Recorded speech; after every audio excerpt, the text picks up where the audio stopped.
আসসালামু আলাইকুম, শুভ নববর্ষ। আশা করছি সবাই ভালো আছেন। আল্লাহ দোয়ায় আমি ভালো আছি, আলহামদুলিল্লাহ। ক্লাসে জয়েন করেন সবাই।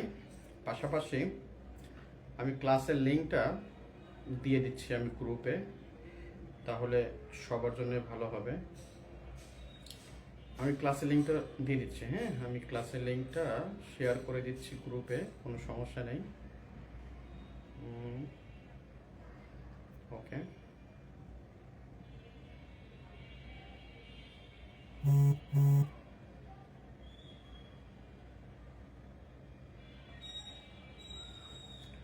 সবাই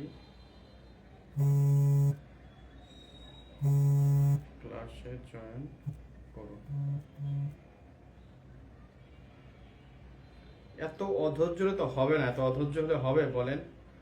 আমি ইচ্ছা করে ক্লাসে একটু লেটে আসছি। এই কারণে লেটে আসছি যে আজকে হচ্ছে আপনার নামাজের সময় থাকে, তো এই জন্য ইচ্ছা করে ক্লাসে একটু লেটে আসছি আমি।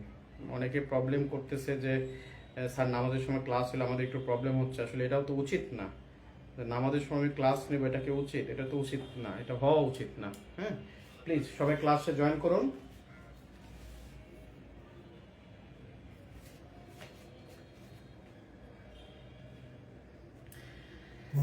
কেমন কাটালেন সবাই নববর্ষ?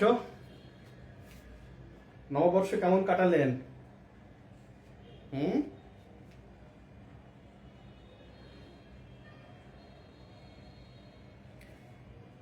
স্যার নমস্কার। আসসালামু আলাইকুম স্যার। ওয়ালাইকুম আসসালাম, শুভ নববর্ষ স্যার। হ্যাঁ, শুভ নববর্ষ। আজকে তো মনে করেন যে অবস্থা খুবই খারাপ আমার। হ্যাঁ, অবস্থা খারাপ এই কারণে বলতেছি যে আজকে দুইটা ব্যাচের সাথে ক্লাস, তো এই জন্য অবস্থা একটু খারাপ। আজকে আপনাদের ক্লাস কিন্তু ওই ব্যাচে হবে, 19তম যে ব্যাচ, আমাদের মূল যে ব্যাচ, সেই ব্যাচে হবে। কারণ এই ব্যাচেও এই ক্লাসটা নিয়েছিলাম, কিন্তু ক্লাসটা কোনো একটা কারণে ডিলেট হয়ে গেছে। তো ভাবলাম যেহেতু আপনাদের ক্লাসটা নেবো, তো ওনাদেরকেও নিয়ে যেতে হবে। আবার আগামী দিন পরীক্ষা নেবে, এটা আগামীকাল এটার আবার পরীক্ষা আছে।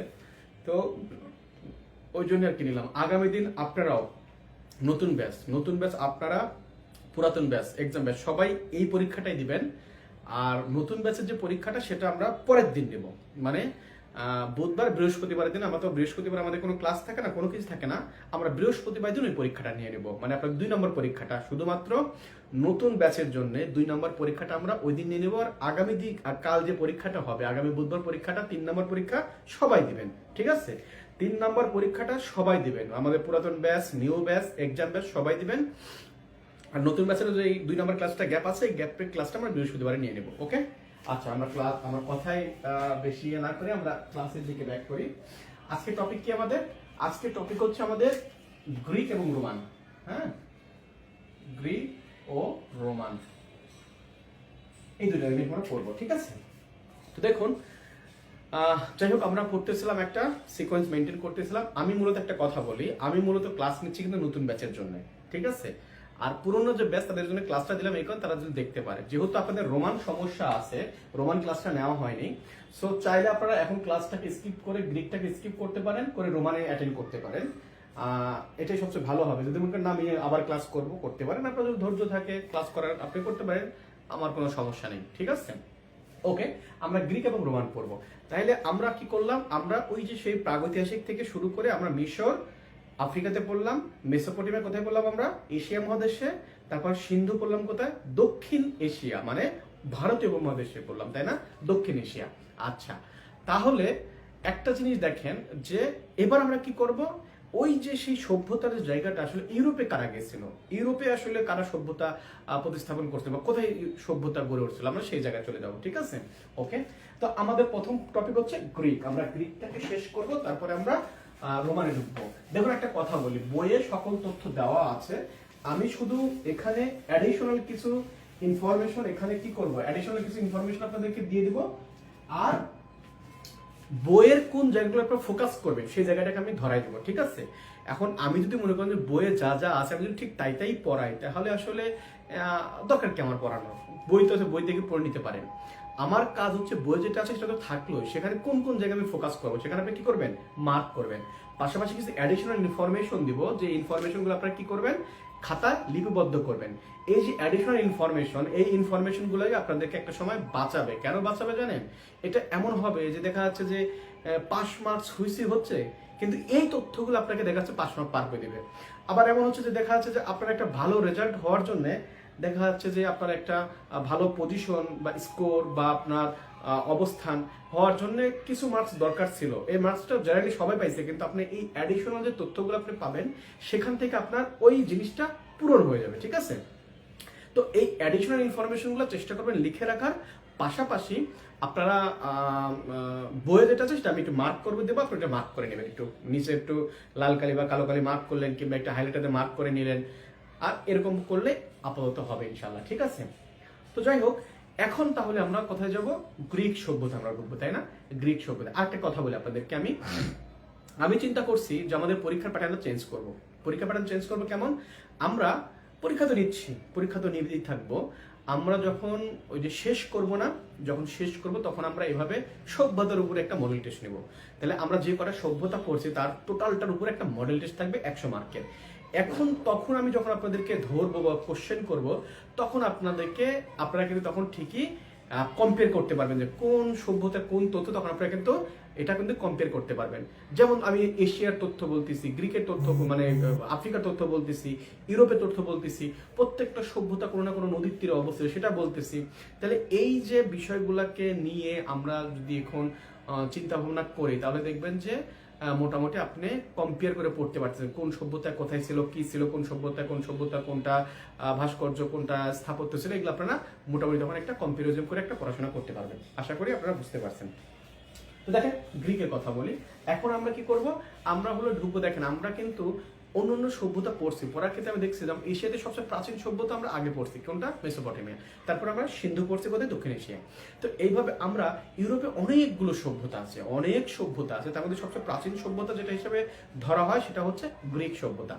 তো গ্রিক সভ্যতা শুধু গ্রিক না, কিন্তু গ্রিক আছে, রোমান আছে, তারপরে আপনার হলো গ্রিকের পরে যেটা আছে, গ্রিকের আগে একটা আছে এজিয়ান সভ্যতা, তারপর আছে গ্রিক সভ্যতা, তারপরে আছে হলো আপনার এট্রুস্কান সভ্যতা, তারপরে আছে রোমান সভ্যতা, তারপরে আছে হলো রোমান সভ্যতার পরে আছে হলো আপনার বাইজেন্টাইন সভ্যতা, বাইজেন্টাইন সভ্যতার পরে আছে গথিক সভ্যতা, তারপরে আপনার রেনেসাঁ সংগঠিত হয়। তাহলে এই যে সিকোয়েন্স এতগুলো আপনাদের সিলেবাসে নাই, সিলেবাস আছে শুধু দুইটা, গ্রিক এবং রোমান। যদি সিলেবাস পরিবর্তন করে কোনো সময় এই টপিকগুলো নিয়ে আসে, অবভিয়াসলি আপনাদের ক্লাস নেব এবং আপনাদের কাছে পিডিএফ পৌঁছাবো আমি ইনশাআল্লাহ। আমরা গ্রিকের কথা বলি, ঠিক আছে? তো দেখুন, গ্রিক নামটা অনেক শুনছেন না? গ্রিক গ্রিক গ্রিক অনেক শোনা যায়, কিন্তু হ্যাঁ, এটা কোন ভাষা? গ্রিক ভাষা না ল্যাটিন ভাষা? গ্রিক নাকি ল্যাটিন, এরকম প্রচুর শুনছি গ্রিক আমরা। তো গ্রিক আসলে মানে ইউরোপের মধ্যে সবচেয়ে প্রাচীন সভ্যতা হচ্ছে গ্রিক সভ্যতা। আরেকটা কথা হচ্ছে যে মানব জাতির উপরে বা পাশ্চাত্য শিল্পকলার ইতিহাসে সবচাইতে মানে প্রভাব বিস্তারকারী সভ্যতা হচ্ছে এই গ্রিক সভ্যতা। আসলে প্রভাব বিস্তার করার পেছনে কয়েকটা কারণ আছে। তার মধ্যে একটা কারণ হচ্ছে যে এই গ্রিক সভ্যতা মানবতার জয়গান করে। মানুষ মানবতা এটার জয়গান করে কোথা? এই গ্রিক সভ্যতায় এসে। গ্রিক সভ্যতা মানুষকে সবচেয়ে বেশি প্রাধান্য দেওয়া হয়। এখন তারা কেমন প্রাধান্য দিত? তারা এমন প্রাধান্য দিত গ্রিক সভ্যতাকে যে তারা মানে দেব দেবতাদের উপরে মানুষের অবস্থান তারা ধরে রাখছে। এই যে মানুষ, মানবতা, ধর্ম নিরপেক্ষতা, এই ভাষাগুলো কিন্তু আপনাদের জানা থাকতে হবে। এই যে বললাম না, এই যে মানুষ, এই ভাষাগুলো আপনাদেরকে জানা থাকতে হবে একটা সভ্যতা সম্পর্কে। মানবতা, ধর্ম নিরপেক্ষতা, এই ভাষাগুলো আপনাদেরকে জানা থাকতে হবে একটা সভ্যতা সম্পর্কে, কারণ এই ধরনের প্রশ্ন কিন্তু আপনাদেরকে আসবে। যদি আপনারা না পারেন তাহলে সমস্যা কিন্তু। হ্যাঁ, তো এই বিষয়গুলা এই সভ্যতাতে ছিল। সভ্যতা আসলে কি জানেন, এটা প্রভাব বিস্তার করে কেন ছিল জানেন? কারণ এই সভ্যতা পূর্ববর্তী সভ্যতার কাছ থেকে তাদের ভালো যে বিষয়গুলো সেগুলোকে তারা কি অর্জন করে, এবং তারা নতুন নতুন সৃষ্টিতে সবসময় কি ছিল? মশগুল ছিল। তারা প্রচুর পরিমাণে সৃষ্টি করে, এবং শিল্পক্ষেত্রে গ্রিকরা যে অবদান রাখে, এই গ্রিকরাই পরবর্তীতে গিয়ে মনে করেন যে মানে কি বলবো, এই গ্রিকদের যে শিল্পের যেই ধারা বা শিল্পের যেই সমৃদ্ধ ভান্ডার, এই ভান্ডারই কিন্তু পরবর্তীতে শিল্পকলার ক্ষেত্রে একটা বিস্ফোরণ ঘটায় কিন্তু। তো দেখুন এই যে গ্রিক সভ্যতা, এই গ্রিক সভ্যতা মূলত বর্তমান যে গ্রিসের কথা বলা হয় না, গ্রিস বলতে তুরস্ক, গ্রিস যে পাশাপাশি দেশ না, সেখানকার কথাই বলা হচ্ছে। আরো সহজ করে বললে আপনারা বুঝবেন যে সক্রেটিস, প্লেটো, অ্যারিস্টটল যে দেশের দার্শনিক, তারা ওই দেশের কথা বলা হচ্ছে, সেই সভ্যতা, বুঝতে পারছেন? তো এই গ্রিক সভ্যতা, এই যে অঞ্চলটা, ঠিক আছে, এই গ্রিক সভ্যতাকে দুইটা অংশে ভাগ করা হয়, এটা বইয়ে দেওয়া আছে, আমি শুধু একটু বিস্তারিত বলে দিই। একটা হচ্ছে হেলেনিক আর একটা হচ্ছে হেলেনিস্টিক, ঠিক আছে? দুইটা অংশ বইয়ে লেখা আছে, আমি যখন যেটা লিখতে বলবো তখন সেটা লিখবেন, সমস্যা নেই। তাহলে হেলেনিক কি আর হেলেনিস্টিক কি, এই দুটো জায়গায় আপনাকে ক্লিয়ার থাকতে হবে কিন্তু। এই প্রশ্নটা কিন্তু আমাকে করা হয়েছিল, ঠিক আছে? গ্রিক সভ্যতার দুইটা ভাগ, আমাকে বলা হয়েছিল হেলেনিস্টিকটা কি। তো আপনাদেরকে আমি বলি যে এইভাবে কিন্তু আপনাদের কোশ্চেন করা হবে, এইভাবে। ভাইবার সময় আরো আরো আরো ভালোভাবে বোঝাবো যে ভাইবা আসলে কিভাবে নেয়, ভাইবার কোশ্চেনগুলো কিভাবে করে, ভাইবার কোশ্চেনগুলো কিভাবে আপনাকে কন্ট্রোল করে, বা আপনি ভাইবাকে কিভাবে কন্ট্রোল করবেন, এরকম অনেক সিস্টেম জানা আছে, এগুলো আপনাকে পরে বলে দেবো, সমস্যা নেই। তো আমাকে জিজ্ঞেস করা হয়েছিল এটা। তো হেলেনিক কি? হেলেনিক হচ্ছে ওই সমস্ত, মানে গ্রিকের যে মূল ভূখণ্ড সেটা হচ্ছে হেলেনিক। পরবর্তীতে এই যে গ্রিক বীর আলেকজান্ডার যেটা আছে, এরা বিভিন্ন অঞ্চল কি করে, মানে বিজয় করে, বিভিন্ন অঞ্চল যে বিজয় করে বা জয় করে, এই যে মূল ভূখণ্ড এবং বিজিত যে অঞ্চল, এই মূল ভূখণ্ড এবং বিজিত অঞ্চল দুইটা মিলে সেটাকে বলা হচ্ছে হেলেনিস্টিক। আর হেলেনিক কি? মূল যে ভূখণ্ড সেটা হচ্ছে হেলেনিক। তার মানে কি, আপনি হেলেনিক যেটা পাবেন সেটা হচ্ছে পিওর, ওর মধ্যে কোনো ভেজাল নাই। আর হেলেনিস্টিক কি? এর মধ্যে সংকর আছে, ভেজাল আছে, এবং এদের শিল্পকলা বলে, এদের আবিষ্কার বলে, এদের অর্জন বলে, এর মধ্যে কি আছে? মিক্সড আছে, তাই না? মিক্সড আছে কিন্তু। তো গ্রিক সভ্যতার অবদান যেটা আছে, আপনারা গ্রিক সভ্যতার অবদান নিয়ে অনেক কিছু আপনারা পাবেন, গ্রিকদের অবদান কেন্দ্রিক আপনারা বিভিন্ন জিনিস বইয়ে যেটা আছে সেটা আপনারা পড়ে নেবেন, কোনো সমস্যা নেই। আমি শুধু গ্রিক যে শিল্পকলাটা আছে, গ্রিক শিল্পকলাটাকে একটু ফোকাস করতে চাই। আচ্ছা দেখুন, এই যে গ্রিক শিল্পকলার কথা বলা হচ্ছে, বিভিন্ন সভ্যতা এতদিন আমরা দেখে আসছি যে এক একটা সভ্যতা এক একটা জায়গাতে ভালো পারফর্ম করে। কেউ ভাস্কর্য করেছে, কেউ স্থাপত্যে করেছে, অনেকে চিত্রকলাতেও করেছে। তো দেখেন, একটা জিনিস মনে রাখবেন যে গ্রিক এমন একটা সভ্যতা যে স্থাপত্য, ভাস্কর্য, চিত্রকলা সবগুলা জায়গাতেই সে দারুণভাবে প্রভাব বিস্তার করেছিল, দারুণভাবে। হ্যাঁ, তো আচ্ছা, আপনাদের কারো কোনো সমস্যা আছে? তো সমস্যা নাই তো? সমস্যা থাকলে আপনারা আমাকে কোশ্চেন করবেন, আমি এটা দেখছি যে আমার ফোন আছে, আমি দেখতে পাবো। আপনারা কোনো মানে কোশ্চেন থাকলে আপনারা এখানে কোশ্চেন করবেন, কোনো সমস্যা নেই। ওকে,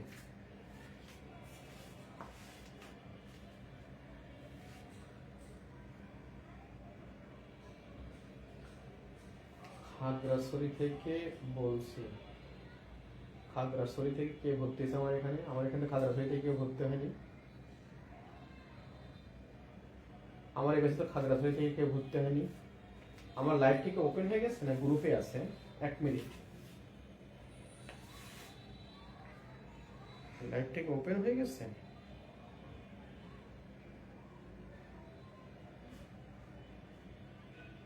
না, মাঝে মধ্যে ভুলটা আমার হয়, তবে আজকে হওয়ার কথা না। আজকে হওয়ার কথা না, যদি আমি ভুল না করি।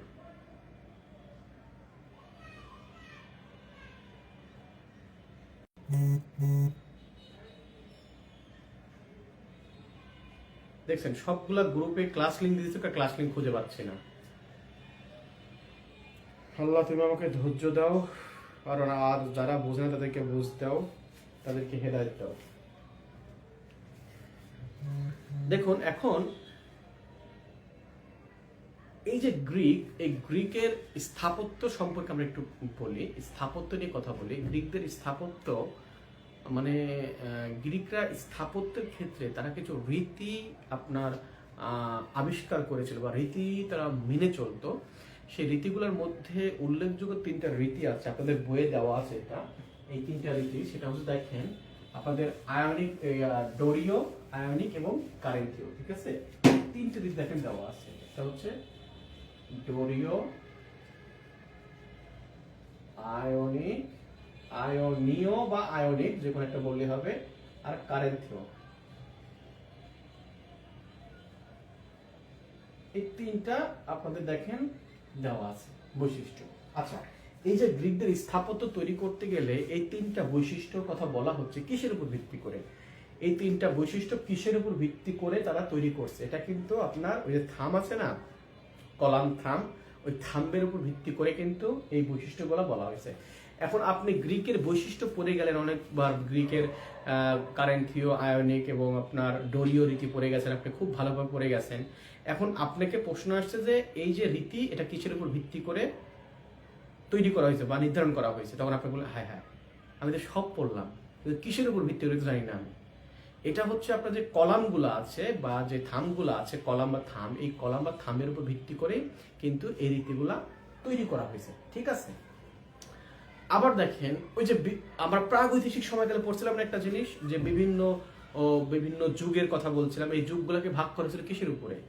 প্রস্তর যুগ বলে না, যে পাথরের উপর ভিত্তি করে প্রস্তর যুগ, আসলে হাতিয়ার, কিন্তু হাতিয়ার তখনকার হাতিয়ার ছিল কিন্তু পাথরের হাতিয়ার। তো এরকম প্রশ্ন কিন্তু আসতে পারে। তো এই বিষয়গুলো কি জানে, এই জন্য ডিটেলসে লেখা এবং বিশেষ করে ক্লাস নেওয়া, তাহলে হবে কি আপনার ক্লাস এবং আপনার ডিটেলস এই সবগুলা মিলাই আপনার প্রিপারেশনটা ফুলফিল হোক, আমি সেটাই চাই। তো এই যে ডোরীয় রীতি, এই ডোরীয় রীতির যে আপনার আপনার যে বৈশিষ্ট্য, এর বৈশিষ্ট্য কি ছিল? এর বৈশিষ্ট্য ছিল হলো মোটা, কলামগুলো ছিল কি মোটা, এবং মাথাটা কেমন ছিল? এই চতুষ্কোণ ছিল, মানে চার কোণা বিশিষ্ট মাথাগুলো ছিল। ধরেন আমি যদি চিন্তা করি যে এটা হলো আপনার কলাম, এটা আপনার কলামগুলো চিন্তা করি, তাহলে এর মাথাটা ছিল এরকম চার কোণা বিশিষ্ট, ঠিক আছে?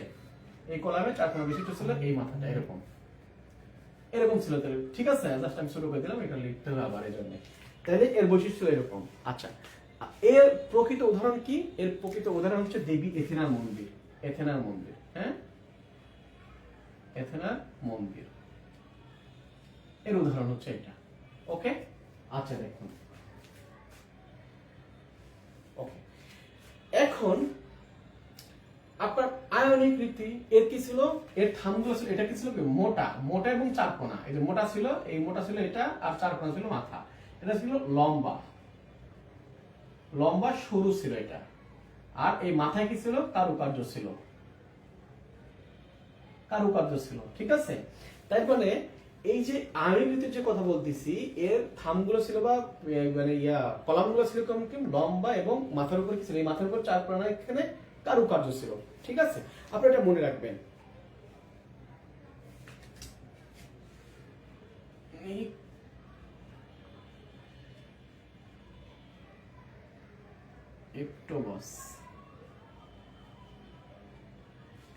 এটা হচ্ছে এই যে আয়নিক রীতির যে মন্দির বা উদাহরণ স্থাপত্যের, এটা হচ্ছে এই সেই আপনার হলো হলো আপনার কি বলে বানানা, টোবাস না টেবাস, টেবাস না টোবাস, দেখে নিন তো এটা কি হয়, আপনি একটু দেখে নিন। তো যাই হোক, তাহলে আয়নিক রীতির যে আপনার যে বৈশিষ্ট্য, সেটা লম্বা, লম্বা ছিল এবং ছিল কি সরু, পাশাপাশি কারুকার্য ছিল। ওকে, আচ্ছা, এখানে সে কি হচ্ছে, এটা ছিল সরু ছিল, এটা এটাও সরু ছিল, এবং এটা মাথা ছিল কি পাথরের, পাথরের কারুকার্য, কারুকার্য ছিল, ঠিক আছে? এটা কি ছিল? পাথরের কারুকার্য ছিল। এই জিনিসটা দেখেন, আমি শুধু মাত্র এই জিনিসটা আপনাকে পড়াচ্ছি কারণ গ্রিকের স্থাপত্য নিয়ে প্রশ্ন করলে এই ধরনের জিনিসগুলা আসার সম্ভাবনা বেশি, কারণ লিখিত পরীক্ষায় কিন্তু এই গ্রিকদের লিখিত পরীক্ষায় এই গ্রিকদের যে আপনার স্থাপত্যের যে রীতি, এই রীতি নিয়ে কিন্তু প্রশ্ন আসছিল। তো সেই জন্য আপনি মনে করেন যে এটা লিখে দিলাম, ঠিক আছে? আচ্ছা, এর একটা উদাহরণ হচ্ছে অলিম্পিয়া। অলিম্পিয়া বা অলিম্পিয়া যে কোনো একটা লিখলে হবে, সমস্যা নেই। এই হচ্ছে এর অবস্থা। আচ্ছা, ক্লাসের উপস্থিতির এই অবস্থা কেন বলেন তো?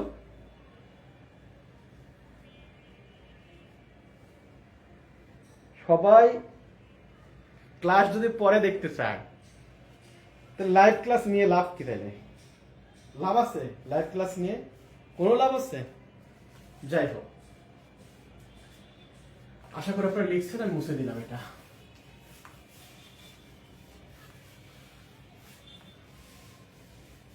ওকে,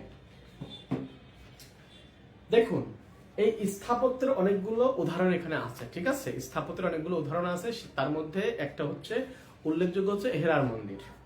হেরার মন্দির আপনারা দেখেন, আপনাদের বইয়ে দেওয়া আছে হেরার মন্দির, খুব ডিটেলসে যাবেন না, ডিটেলস পড়ার দরকার নাই। হেরার মন্দিরে টিক দিয়ে নেবেন। হেরার মন্দির আছে, দেবী এথেনার মন্দির আছে, দেবী এথেনারটা একদম টিক মার্ক দিবেন, 3 স্টার দিবেন দেবী এথেনার মন্দির। আর অলিম্পিয়াতে জিউসের যে মন্দির সেটাতে আপনারা টিক মার্ক দিবেন। ওকে, আসি স্যার থাকে বৈশাখ পালন করছে, একটা ভালো কথা বলছেন, দেখছেন? এই আমার বৈশাখ মাটি করে দিয়ে আমাকে এখানে খাটায় নিচ্ছে না, নিজেরা ঠিকই ঘুরে বেড়াচ্ছে। আইসে পরে ক্লাস করার, ক্লাস না নিলে দেখতেন গ্রুপে ঝড় উঠে যেত। হ্যাঁ, রুটিনের ক্লাস, স্যার কেন ক্লাস নিল না, ক্লাস হচ্ছে না, এই হচ্ছে ওই হচ্ছে। আরে বাবা রে বাবা, কত কথা আমাকে শোনায় দিত তখন, আর এখন নিজেরা ঠিকই ঘুরে বেড়াচ্ছে। হ্যাঁ, মেলায় যাই রে,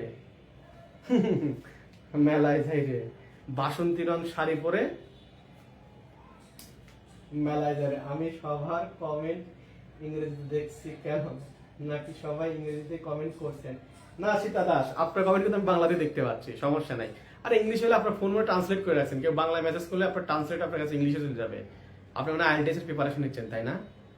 এটাই ঠিক, এটাই হবে, এছাড়া তো আমি কোনো ইয়া দেখতেছি না। বুঝতে পারছেন? আচ্ছা, আশা করি আপনারা বুঝতে পারছেন, ঠিক আছে?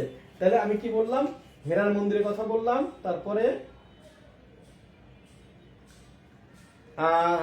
দেবী এথেনার মন্দিরের কথা বললাম, আর বললাম হলো অলিম্পিয়াতে জিউসের যে মন্দির। এই 3টা জিনিস আপনি মনে রাখবেন, বিশেষ করে দেবী এথেনার কথাটা মনে রাখবেন। দেবী এথেনার 3 স্টার দিয়ে ওটা দাগায় রাখবেন।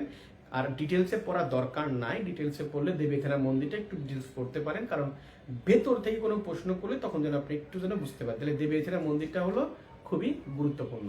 দেখুন একটা কথা বলি, আমি যদি গ্রিকের ক্লাস ফুলফিল ভাবে নিই, তাহলে গ্রিকের স্থাপত্য নিয়েই মনে করেন যে একটা ক্লাস হয়ে যাবে, এত বড় ক্লাস নেওয়া যাবে গ্রিকের স্থাপত্য।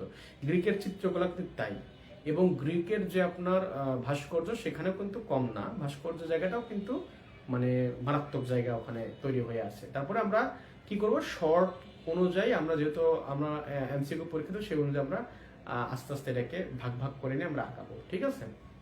ওকে, দেখুন একটা জিনিস, সেটা হচ্ছে যে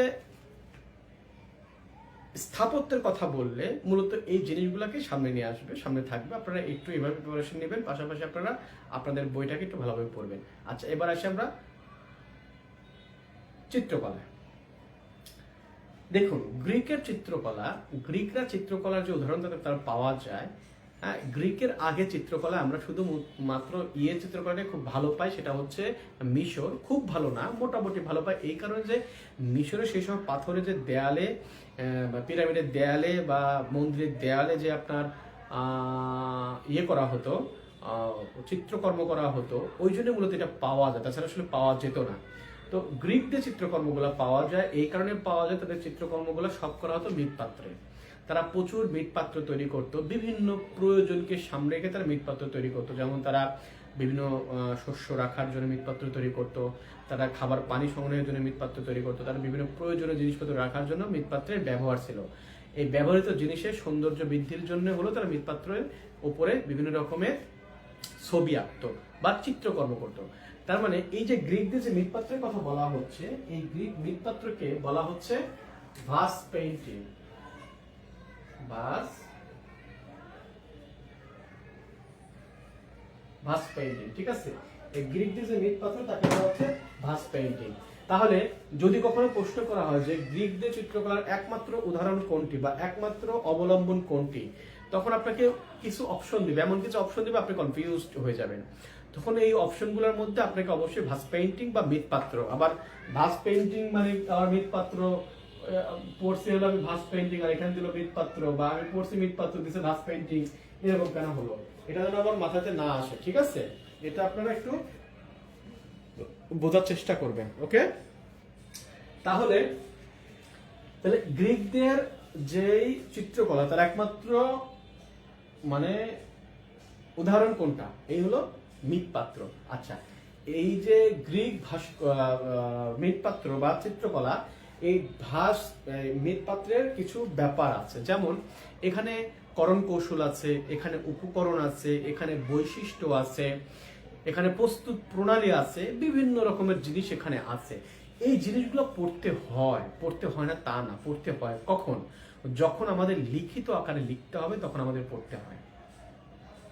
ঠিক আছে? তো দেখেন, আমি মোটামুটি পড়ায় যাব, যদি কখনো লিখিত প্রশ্ন হয় বা লিখিত আকারে প্রশ্ন আসে তাহলে আমার বইয়ে কিন্তু ডিটেলসে লেখা আছে। আপনারা চাইলে এই বইটার তখন নৈবিত্তিক অংশটাকে বাদ দিয়ে আপনারা ডিটেলসটাকে পড়ে আপনারা লিখিত পরীক্ষার প্রিপারেশনও কমপ্লিট করতে পারবেন, কোনো সমস্যা নেই, কোনো সমস্যা নেই। ঠিক আছে? তো দেখেন, এই যে আপনার ভাস পেন্টিং বা মৃৎপাত্র, তারা এটা আসলে ওই সময় খনিজ সমৃদ্ধ, মানে আকরিক সমৃদ্ধ, মানে খনিজ সমৃদ্ধ যে মাটি, সেই মাটি তারা ব্যবহার করত।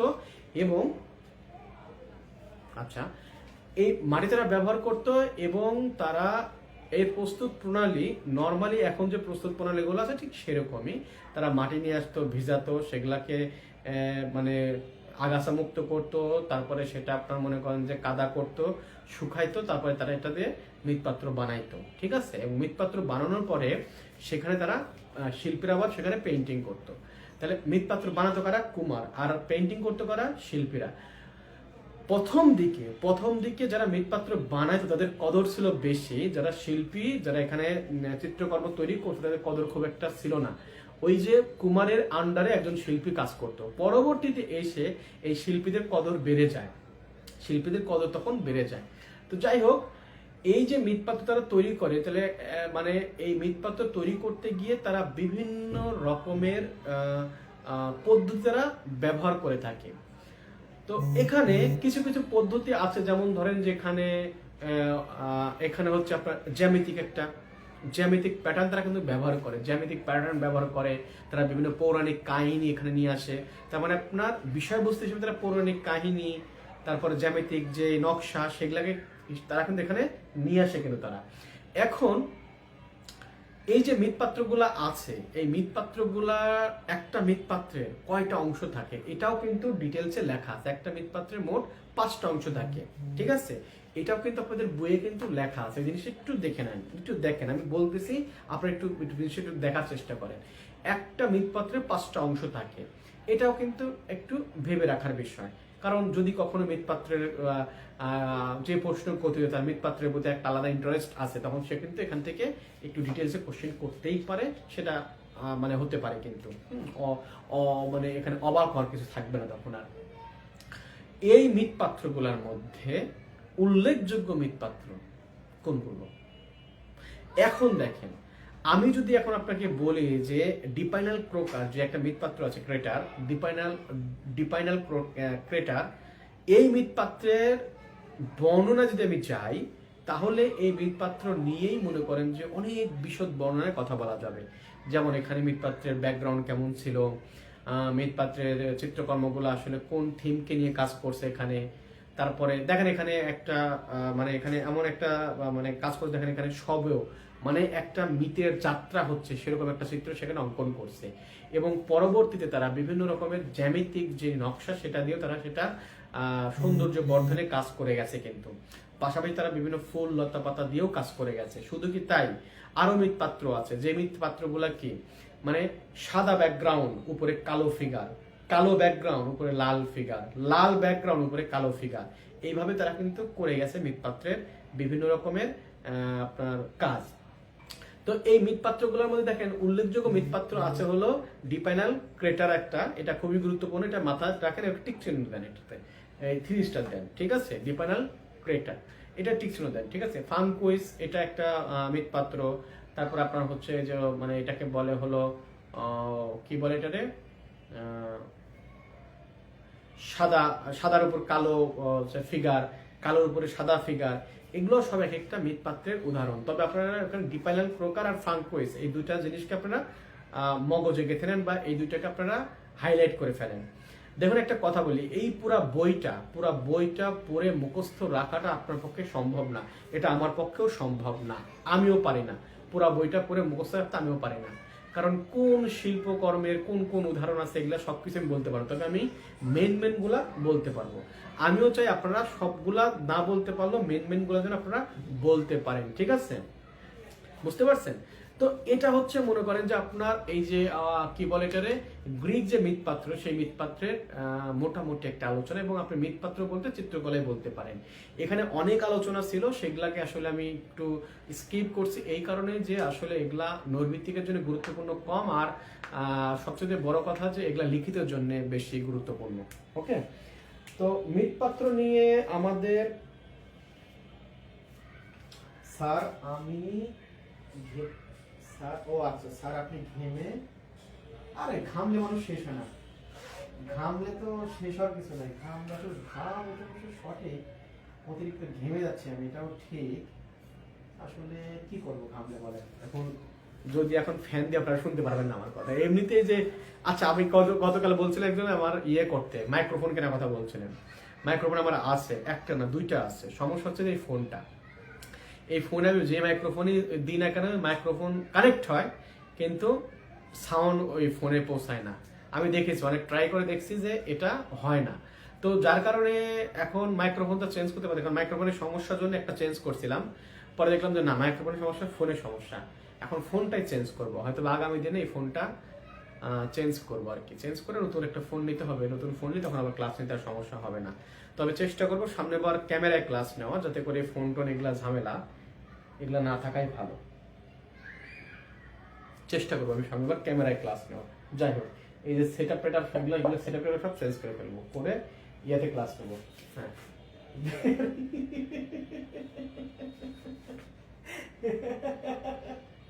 ভেরি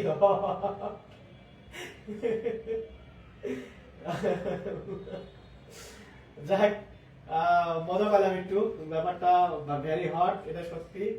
হ্যাঁ, আর কি লিখছেন, আসসালামু আলাইকুম স্যার, কাইন্ডলি সাউন্ডটা একটু ডেভেলপ করুন। ও আচ্ছা, আপনি কমেন্ট করে ফেলছেন আজকে, দেখেন আসলে কি বলবো, এইমাত্রই বললাম, প্রবলেমটা তো বুঝতে পারতেছেন আপনি। আর এত জোরে কথা বলি, সাউন্ড শোনা যায় না, কি বলেন? আর যাই হোক, দেখুন গ্রিক ভাস্কর্য নিয়ে কথা বলি। সময়ের সময়ের সর্বশ্রেষ্ঠ ভাস্কর্য তৈরি করে গ্রিকরা। গ্রিকরা যেই ভাস্কর্য তৈরি করে গেছে, এরকম ভাস্কর্য আসলে কেউ কখনো তৈরি করতে পারেনি। তারা ভাস্কর্যের ক্ষেত্রে এক মানে কি বলবো, এক অনন্য দৃষ্টান্ত তারা স্থাপন করে গেছেন, এবং গ্রিকদের ভাস্কর্যের উপর ভিত্তি করে পরবর্তী ভাস্কর্য শিল্পটা আরো বেশি ডেভেলপ করছে। ঠিক আছে, দেখেন গ্রিকরা ভাস্কর্য তৈরি করতে গিয়ে তারা কি করছে জানেন? তারা পূর্বপুরুষদের ভাস্কর্য তারা দেখছে, তারা দেখছে চোখে যে মানে মানুষ কেমন, এটা তারা দেখছে, দেখে তারা সেভাবে ভাস্কর্য তৈরি করা শুরু করছে। তাই শিল্পীরা ছিল কি জানেন, প্রত্যেকে বিভিন্ন রকমের এক্সপেরিমেন্টের মধ্যে দিয়ে যেত, তারা ভেঙে চুরে নতুন করে তৈরি করত। তারা প্রতিনিয়ত একজন আরেকজনকে ছাড়া যাওয়ার চেষ্টা করতো, প্রতিযোগিতা করতো যে কত বেশি ডেভেলপ করতে পারে। এই যে একটা সুস্থ প্রতিযোগিতা, এই প্রতিযোগিতার জন্যই গ্রিকরা ভাস্কর্য শিল্পের এক অবিস্মরণীয় মানে অধ্যায় তারা সূচনা করে। ঠিক আছে, এখন এই গ্রিকদের ভাস্কর্যের কিছু ছবি আমার বই দেওয়া আছে, আপনারা দেখলে বুঝবেন। দেখেন, লাউকেন এন্ড গ্রুপ, এই ভাস্কর্যটা গ্রিকদের সময়, মানে কি আজ থেকে প্রায় 5006 বছর আগের কথা বলছি, 5000 বছর আগের কথা বলতেছি। 5000 বছর আগে এই ধরনের ভাস্কর্য তৈরি করা হয়েছে। 5000 বছর আগে ধরনের ভাস্কর্য তৈরি করা হয়েছে। তারপরেও এটা পাথর কেটে কেটে, বড় একটা পাথর খণ্ড, সেটাকে কেটে কেটে কেটে কেটে এই ভাস্কর্য তৈরি করা হয়েছে। অথচ আপনি মজা লাগে বুঝছেন, এই সময় এসে বিভিন্ন পার্কে যাবেন, গিয়ে দেখবেন বাঘ বানায় রাখছে, বুঝছেন, সিমেন্ট দিয়ে বাঘ, তারপরে আপনার সিংহ, এরকম কিছু দেখেন বানায় রাখছে। মানে কি আর বলবো বুঝছেন, মানে বুঝতে পারতেছেন 5000 বছর আগে কি করে গেছে, আর এখন এসে ওই আধুনিক যুগে এসে কি করতেছে তারা, বুঝতে পারতেছেন? এই হচ্ছে অবস্থা। তো যাই হোক, এই যে ভাস্কর্য তারা তৈরি করে গেছে, এই ভাস্কর্যের মধ্যে তারা দেখেছে, তারা দেখার পরে অনুধাবন করছে, অনুধাবন করার পরে তারা সেটাকে আস্তে আস্তে তারা ভাস্কর্যে রূপদান করছে। তো গ্রিকদের যে ভাস্কর্য আছে, এই ভাস্কর্য মূলত বেশিরভাগ ভাস্কর্য না, অধিকাংশ ভাস্কর্যই তৈরি করা হয়েছে পাথরে, ঠিক আছে, পাথরের ভাস্কর্য তারা তৈরি করছে। এই গ্রিকদের ভাস্কর্যের মধ্যে গুরুত্বপূর্ণ একটা ভাস্কর্য হচ্ছে গোলের ভাস্কর্য, গোল। হ্যাঁ, এই গোলের ভাস্কর্য এটা খুবই গুরুত্বপূর্ণ একটা ভাস্কর্য। তার থেকেও বেশি গুরুত্বপূর্ণ লাউকানেন গ্রুপ, ঠিক আছে। এই লাউকানেন গ্রুপের ভাস্কর্যটা হচ্ছে সবচেয়ে বেশি গুরুত্বপূর্ণ ভাস্কর্য, ঠিক আছে। আচ্ছা, আর একটা আছে আফ্রোদিতির ভাস্কর্য। আপনারা এখানে লাউকানেন গ্রুপ যে ভাস্কর্য সেটা গোল এবং আফ্রোদিতি এই তিনটা ভাস্কর্যের উপরে টিকচিহ্ন দিয়ে রাখবেন। লাউকানেন গ্রুপের উপরে একটু 3 স্টার দিয়ে রাখবেন। তার মানে এই যে লাউকানেন গ্রুপের ভাস্কর্যের কথা বলা হচ্ছে, এখানে দেখেন যন্ত্রণা, যন্ত্রণার যেই একটা যে আপনার অভিব্যক্তি, মানুষের মুখের যে অভিব্যক্তি, মানুষ যন্ত্রণায় পড়লে বা মানুষ মানে কষ্ট পেলে তার মুখের অভিব্যক্তি কেমন হয়, সেই অভিব্যক্তিটুকু কিন্তু এই ভাস্কর্যে ফুটাই তোলা হয়েছে। তার মানে শক্তি এবং মৃত্যু যন্ত্রণা এবং এই সব কিছু কিন্তু ওই ভাস্কর্যের মধ্যে, একজন একটা সাপকে যে ধরতে যে শক্তি দিয়ে তার পেশিগুলা কেমন হবে, পেশিগুলা কেমন ফুলবে বা কেমন হবে, এটাও কিন্তু আপনার ওখানে কিন্তু দেখানো হয়েছে। তাহলে এই যে লাউকান গ্রুপ, গোলের ভাস্কর্য, তারপর আপনার এই যে লাউকান যে গ্রুপের কথা, লাউকান গ্রুপের কথা বলা হচ্ছে, এটা আসতে পারে লাউকান অ্যান্ড সন্স আসতে পারে। আবার বলে দিই, এই যে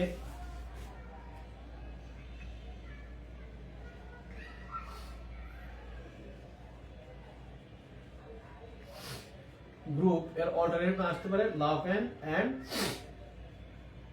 সন্স, ঠিক আছে, এরকম আসতে পারে কিন্তু। হ্যাঁ, তো এটা দেখে আপনারা আবার মানে ঘাবড়ায়েন না, যেভাবে প্রশ্ন আসুক না কেন আপনাদের উত্তর করতে পারেন, এটা মাথায় রাখেন। হ্যাঁ, সব রকম ভাবে আপনাদেরকে আমি বুঝা দিচ্ছি যাতে করে পরবর্তীতে গিয়ে এটা নিয়ে আর কনফিউশন তৈরি না হয়, ঠিক আছে।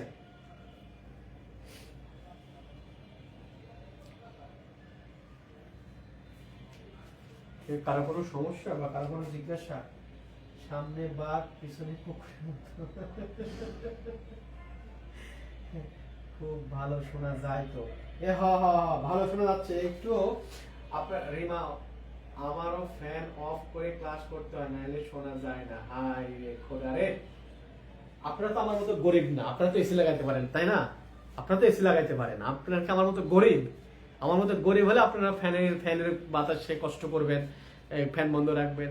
আপনারা হচ্ছে বড় লোক, আপনারা এসি লাগাবেন, এসিতে থাকবেন, দেখবেন পুরা শরীর ঠান্ডা, শব্দ নাই। ধর কি আর বলবো, সারা যেরকম গরিব, স্টুডেন্ট গুলো এরকম গরিব।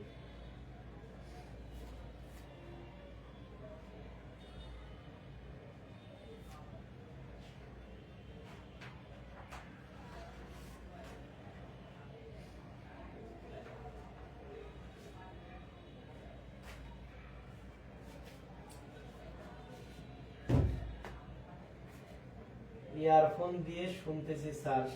আচ্ছা, এটা ভালো, ইয়ারফোন দিয়ে শোনা ভালো, ইয়ারফোন দিয়ে শুনেন তাহলে ভালো। আচ্ছা, এবার আমরা একটু রোমান সভ্যতার দিকে আসি, রোমান সভ্যতার ক্লাসের দিকে আসি। আসলে আমি একটা কথা বলে দেখেন, আপনাদের প্রশ্ন আসলে কোত্থেকে বেশি আসবে দেখেন, প্রাগৈতিহাসিক, প্রাগৈতিহাসিক, মিশর, মেসোপটেমিয়া,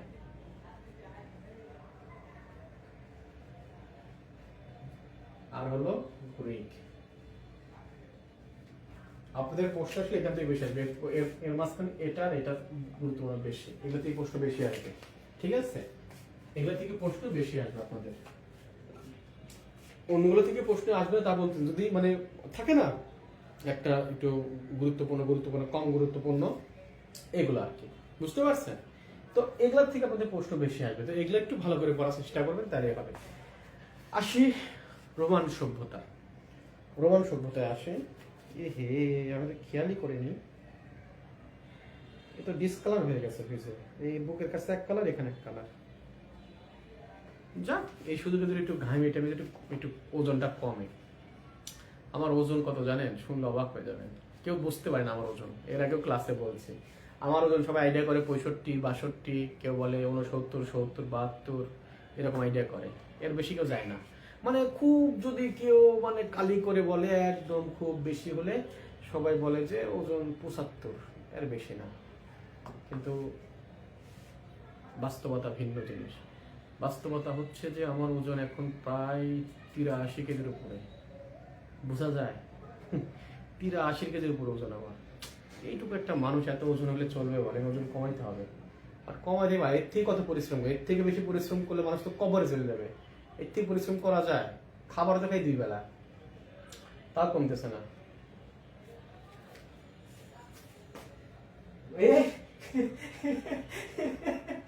আবার বলতেছে আমি 90 কেজি। কি মানে মানে একটু বেশি বেশি হয়ে গেল না? 90 কেজি একটু বেশি বেশি হয়ে যায় না? বলেন তো। আমার ওয়েট, আমার হাইট কিন্তু কম, আমার হাইট কিন্তু 5 ফুট 4 ইঞ্চি। আবার ভাবেন না আমার হাইট হলো 5 ফুট 7 ইঞ্চি 8 ইঞ্চি, এরকম ভাবেন। আমার হাইট কিন্তু 5 ফুট 4 ইঞ্চিও খুব মানে 4 ইঞ্চিও মনে করেন যে সুই সুই হয় না আর কি, পরিপূর্ণ হয় না, হালকা একটু মানে এক আধ ফুট কম থাকে। যাই হোক, হাইট কি করবো বলেন? হাইট দিয়ে কি করবো আর এ দিয়ে কি করবো? বিয়ে শাদী করে ফেলছে, আর এগুলোতে লাভ আছে বলেন তো? এখন এগুলা দিয়ে লাভ আছে? এখন আমার চুল উঠে যাচ্ছে মাথায়, তার মানে চুল উঠে গেলে কি, চুল দিয়ে কি করবো? আর চুল দিয়ে চুল দেখার কাকে পাগল করব?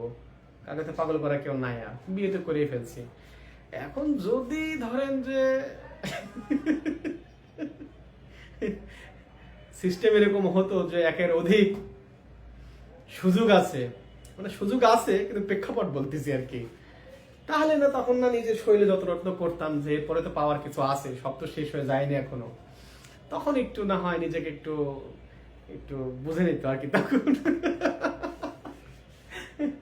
আচ্ছা যাই হোক, আমরা রোমান নিয়ে একটু কথা বলি। দেখেন,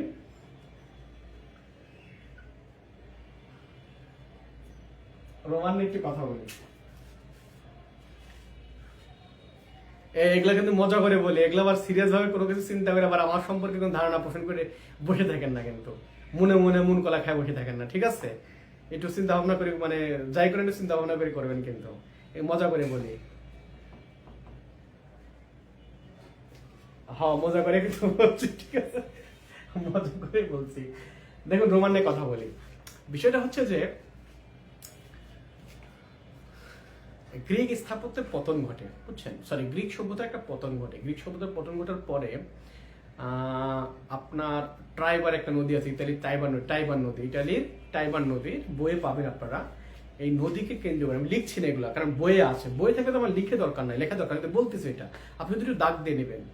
তাহলে এই যে টাইবার নদীকে কেন্দ্র করে, টাইবার নদীকে কেন্দ্র করে অনেকগুলো দ্বীপের মধ্যে আপনার একটা ছোট্ট দ্বীপে এই রোমান সভ্যতার কি হয়, গোড়াপত্তন হয়, বা রোমান সভ্যতার যাত্রা শুরু হয় তখন।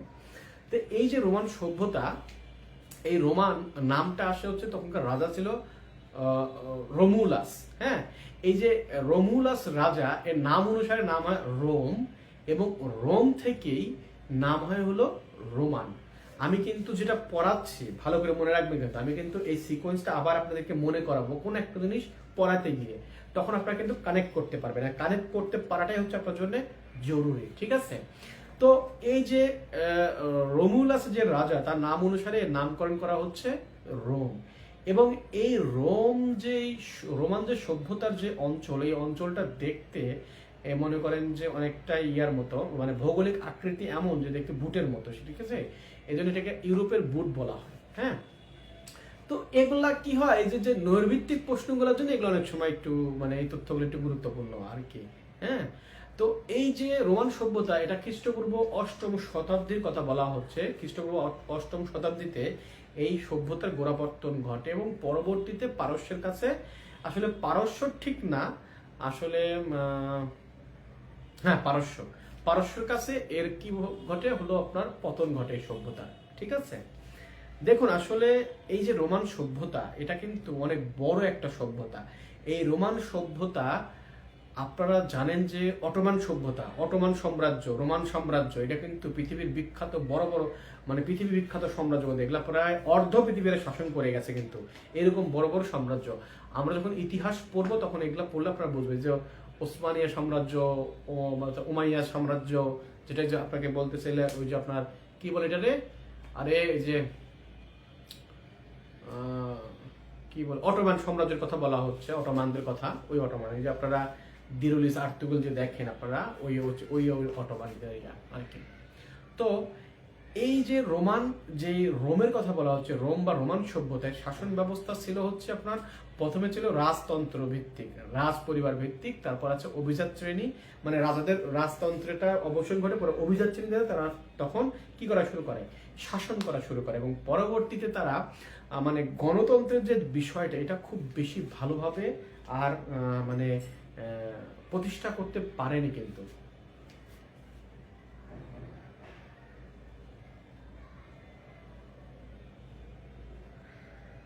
দুঃখিত, একটা তথ্য আমি একটু মিস করে গেছি, এই যে এখন মনে হলো গ্রিকের একটা তথ্য আমি মিস করে গেছি, এই তথ্যটা আপনার দেওয়া উচিত ছিল, সেটা ভুলে গেছি। আপনি একটু প্লিজ একটু নোট করে নেন এটা। এই যে গ্রিকের দুইটা নগর, গ্রিক আসলে নগর রাষ্ট্র একটা সভ্যতা, গ্রিকের হচ্ছে দুইটা নগর ছিল, একটা হচ্ছে স্পার্টা, আমি একটু লিখে দিই প্লিজ, এটা আমি ভুলে গেছিলাম। হ্যাঁ, গ্রিকের দুটো নগর রাষ্ট্র ছিল, একটা হচ্ছে এথেন্স আর একটা হচ্ছে স্পার্টা। আচ্ছা, এথেন্স এবং স্পার্টা এই দুইটা জায়গার আমি কিছু তথ্য বলতে ভুলে গেছি, আমি এটা আউট অফ মাইন্ড হয়ে গেছিল আমার। এটা গ্রিকের কিন্তু, হ্যাঁ, এই যে গ্রিকের যে নগর রাষ্ট্র, গ্রিক তো বিভিন্ন নগর রাষ্ট্র ছিল, এথেন্স এবং স্পার্টা। এই এথেন্স ছিল হচ্ছে আপনার গণতন্ত্র, এথেন্স ছিল কি গণতন্ত্র ছিল এখানে, আর এখানে ছিল হলো কি সামরিক। এখন এই গণতন্ত্রের কথা বলা হচ্ছে যে এখানেও ঠিক সেরকমই, মানে সমাজের অভিজাত শ্রেণী এখানে শাসন করে, শাসন করার পরে পরবর্তীতে এখানে গণতন্ত্রের প্রতিষ্ঠা হয় এবং গণতান্ত্রিক যে রাজা বা শাসক এখানে প্রতিষ্ঠা পায়। আর এটা ছিল সামরিক, স্পার্টা ছিল কি, স্পার্টা ছিল হলো সামরিক নগর রাষ্ট্র। এখানে আসলে এই মানে এরা আসলে কি জানেন, যুদ্ধবাজ ছিল, যুদ্ধবাজ থাকার কারণে একটা যুদ্ধের বিকল্প কোনো কিছু চিন্তা করতে পারতো না। হ্যাঁ, যুদ্ধের বিকল্প এদের ছিল না, ওই মুহূর্তে যুদ্ধের বিকল্প এদের ছিল না। এখন স্পার্টাটা হচ্ছে কি সামরিক নগর রাষ্ট্র, এটা মনে রাখেন, এটা এই দুইটা জিনিস মনে রাখেন, গুরুত্বপূর্ণ, আমি ভুলে গেছিলাম এটা। আরেকটা জিনিস হচ্ছে যে আমরা যে তার মানে গণতন্ত্রের যে আপনার সূতিকাগার বা গণতন্ত্রের যে শুরু, সেটা কোথায়, এথেন্স। এথেন্স কোথায়, গ্রিসে। ঠিক আছে, এই জিনিসটা মনে রাখবেন। ওকে, আরেকটা দেখেন, আমরা যে এখন যে অলিম্পিক যে খেলাধুলা করি না, অলিম্পিক, এই অলিম্পিকের সূচনা হয় কিন্তু এই গ্রিসে। অলিম্পিকের যে সূচনা এটাও কিন্তু হয় এই গ্রিসে কিন্তু। এটা একটু এই তিনটা জিনিস একটু অ্যাড করে নেন প্লিজ। হ্যাঁ, এটা আমি ভুলে গেছিলাম, কারণ দেখা যাচ্ছে যে এখন আমি ভুলে গেছি কিন্তু পরীক্ষার কোশ্চেন করার সময় জিনিসটা মাথায় চলে আসছে, তো ওদের কাছে কোশ্চেন আমি এটা অবশ্যই দিয়ে দেবো আমি, তো এরকম হতে পারে। তো এই দুটো জিনিস একটু অ্যাড করে নিন। আমার আসলে যে নগর রাষ্ট্রের যে আপনার কথা বলতে গিয়েই ওই যে কাঠামো কথা বলতে গিয়ে মনে হয়ে গেছে। তো যাই হোক, আমরা শাসন ব্যবস্থা দিকে আসি। প্রথমে এখানে রাজতন্ত্র, পরে অভিজাততন্ত্র এবং পরবর্তীতে গণতন্ত্র খুব ভালো প্রতিষ্ঠা পায়নি, যেমন প্রতিষ্ঠা তার আগের সভ্যতা আপনার গ্রিসে ছিল। ঠিক আছে, গণতন্ত্রের খুব একটা তারা প্রতিষ্ঠা করতে পারেনি কিন্তু।